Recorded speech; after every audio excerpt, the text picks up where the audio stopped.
I win the wrist, I get here, I want to get hip to hip. I turn my toes, I want my hip on him, and from here, I'm going to take this hand down to the leg, and I'm picking up his near leg. If I'm good enough, I never have to put my knee on the mat. I never have to put my knee on the mat. So, something like that.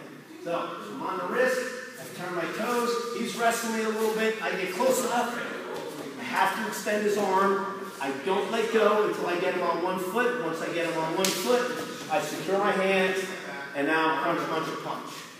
And that's what we're going to work, and this guy's going to give you varying levels of defense, and you guys are going to finish your shots all the way. If you want him to come up and take a collar tie, and that's point two, is where we're going to wrestle. Okay? Just like that, over and over and over again. Over and over and over again. And you can have him resist, you can have him try and get his leg back, whatever you want. So it's the same shot over and over and over again, finishing everything for a finger attack.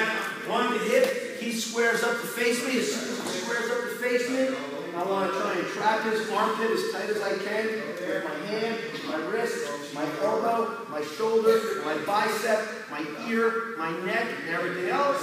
I drop down to my knees, I bring one hand down, one hand up, and I finish with a fireman's carry. Alright?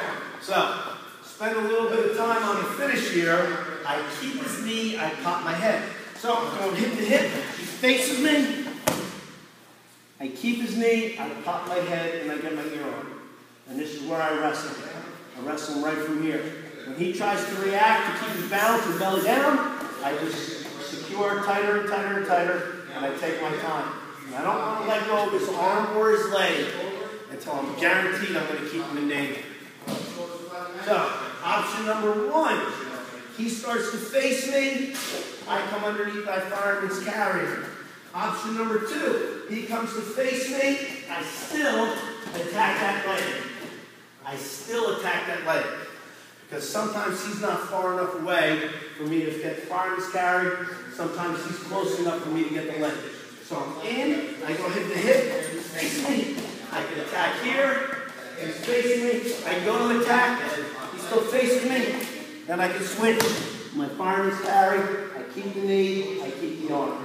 Keep the knee, keep the arm. That's two options if you try. Now, from here, he squares up, but this time he buries his head and he squares up, and he's blocking me. He's blocking me. I have a hard time getting hip to hip, and I clearly cannot get underneath him to shoot in. I cannot get underneath him to shoot in. So what do I do from here? I readjust and get hip to hip again. I do what's called a shoulder punch. He's burying his head. I take my shoulder and I pop it right in and turn his head away from me. You see how my hip is already feeding into this open space. So after I shoulder punch, I work hard to get hip to hip, and now I'm back in on my single leg. If I shoulder punch, then I get hip to hip and he's facing me. Now my head is lower, I'm in a better position, and I can go to my fireman's carry. So we're going to go shoulder punch, and then you can take the single leg, or you can come back in and fireman's carry after you get better. Obviously, most important thing, good position. A lot of times you're in here, guy just posts on your head, right? He's in here and he's just trying to get away from you. What position does this look like? Headlock, right? So we're in here. He's giving us some space. We're still trying to get his arm up. We're trying to fight him in here. All we're doing is releasing this hand. Our hips are already in position. Come up here, grab, and pivot. All right? It's not the easiest headlock you're ever going to hit because all the guy's thinking about is trying to get his arm away. He's not thinking about defending a headlock. He's just trying to push on my head and get away from me. Okay? Another option that we all should know. He's trying to peel my elbow off. Maybe he doesn't know the top hand. He's trying to peel off here. Hard. He's trying to come out in front. What does this look like? Arm throw, right? Feet are already in position. He's pulling. Yeah, I'm fighting hard. I'm trying to stay square. It doesn't get much easier than that. What's that? Oh, I'm closer than that. Okay? More simpler. He's trying to get his body away from me. I'm coming up here. I'm driving in. Eventually, he's got to start fighting back into me, right? He doesn't want to give up that out of bounds. Crack down. From here, three sides. Put his legs Greco come to the hip, or if he gets square on me, come right into my front headlock.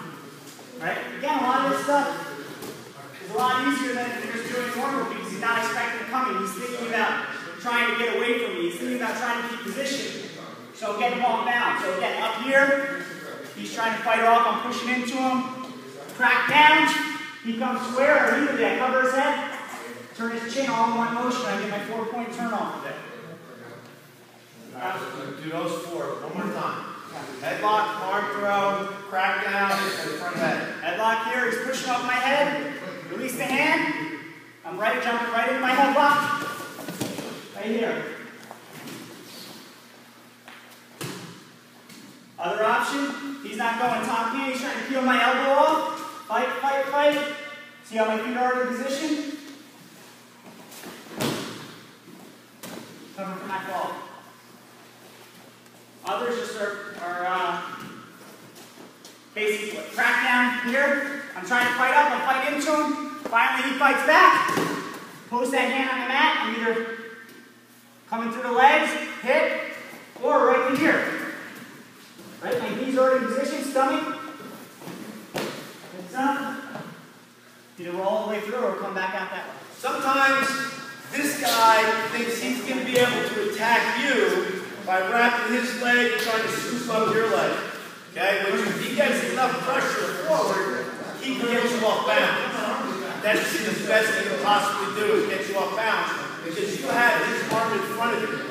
And all you need to do from here is just pivot his arm as hard as you can and then elevate your leg. And once again, we're in that front headlock situation or maybe a crack. So one more time, more complete motion. Larry scoops, and then from there, Bobby just makes a quick adjustment. One of the reasons why we make you guys work on that pivot so long, you get that 2-on-1. If that guy tries to attack your leg, you should own him in there. Alright? Second option is if you're in the hip-to-hip position, but the guy's kind of squaring up and he's staying close, Bobby can just drop right into inside trip right here. Alright? Inside trip. Knee down, toe up. One more time. Knee down, toe up. Please watch Bobby's left foot. When his knee hits the mat, his foot is up in the air. That's why the trip works. That's why Lawrence is not too happy about it. The other key element is to get your head on the trip side.